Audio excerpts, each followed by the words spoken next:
बांग्लादेश ने चीन के one belt one road project में 2016 में शमूलियत इख्तियार की थी और ये बांग्लादेश की तारीख के सबसे बड़े प्रोजेक्ट्स में से एक है। 2016 में चीन के सदर शी जिनपिंग बांग्लादेश आते हैं और तब वो 21.5 बिलियन डॉलर्स के मंसूबों का इफ्तिताह करते हैं बांग्लादेश में।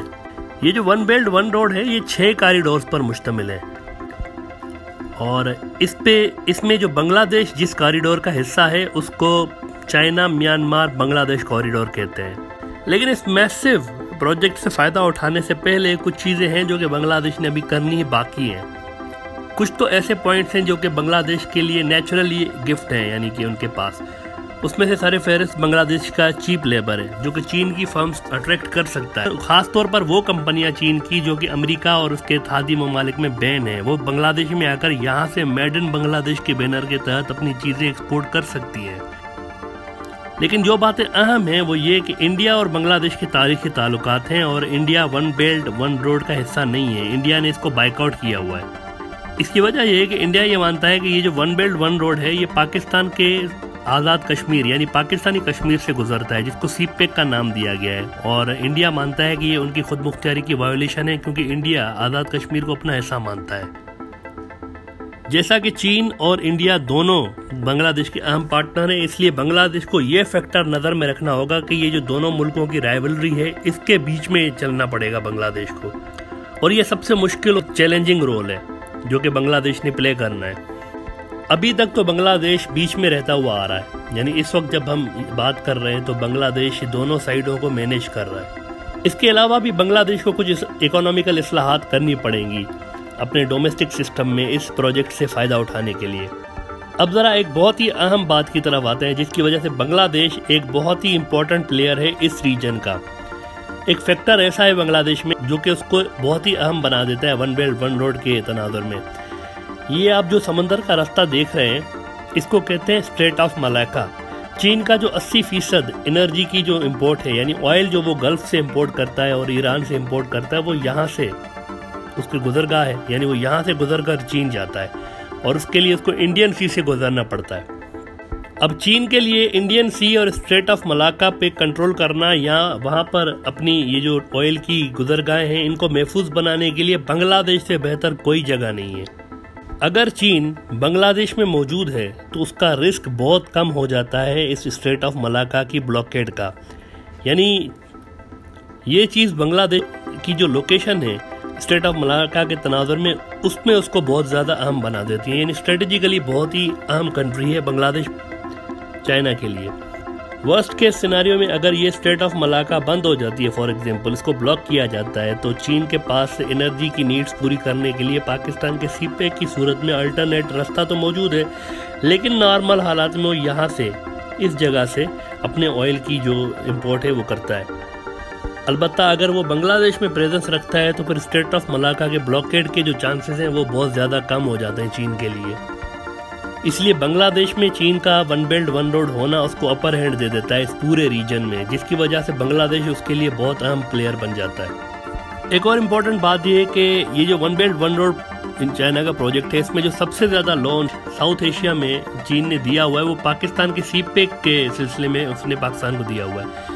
दूसरे नंबर पर इसके बाद बांग्लादेश आता है, यानी पाकिस्तान के बाद वॉल्यूम के हिसाब से सबसे ज़्यादा जो लोन या इन्वेस्टमेंट चीन ने की हुई है वो बांग्लादेश में की हुई है। इस वजह से चीन अब पाकिस्तान और बांग्लादेश दोनों का सबसे बड़ा इन्वेस्टर बन चुका है इस वक्त। पाकिस्तान की तरह बांग्लादेश में भी चीन इस वक्त कॉरिडोर पे काम करते हुए रेल्स और रोड का नेटवर्क बना रहा है जो कि चीन के यूनान सूबे के साथ जाके उसको मिलाया जाएगा। ठीक वैसे ही जैसे पाकिस्तान के सीपेक को चीन अपने काशगर के इलाके से जोड़ रहा है। पाकिस्तान में गवादर की बंदरगाह को डेवलप कर रहा है तो बांग्लादेश में चिटागांग की बंदरगाह को डेवलप कर रहा है।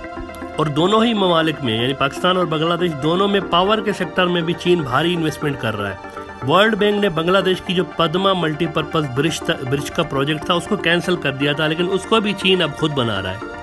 कुछ लोग ये प्रोपेगेंडा फैला रहे हैं कि ये चीन का डेब्ट ट्रैक है, यानी कि कर्जों का जाल है जो कि वो बिछा रहे हैं अपने ओबोर वाले कंट्रीज में, और बांग्लादेश और पाकिस्तान भी बाकी ममालिक की तरह इसका हिस्सा बनने जा रहे हैं। लेकिन फिगर्स क्या कहती हैं, ज़रा इस पे नज़र डालते हैं। देखें 2018 तक बांग्लादेश का जो गैर मुल्की कर्जा था वो 33.52 बिलियन डॉलर्स था, जबकि वेटेड एवरेज इंटरेस्ट इन कर्जों का 1.23% है। जबकि वन बेल्ट वन रोड के जो कर्जे हैं इनको 31 साल में वापस पे करना है, 31 ईयर्स में, और 8 साल का ग्रेस पीरियड भी है। ये बांग्लादेश का जो फाइनेंशियल जो उसकी कैपेसिटी है आराम से इसके अंदर आ जाता है।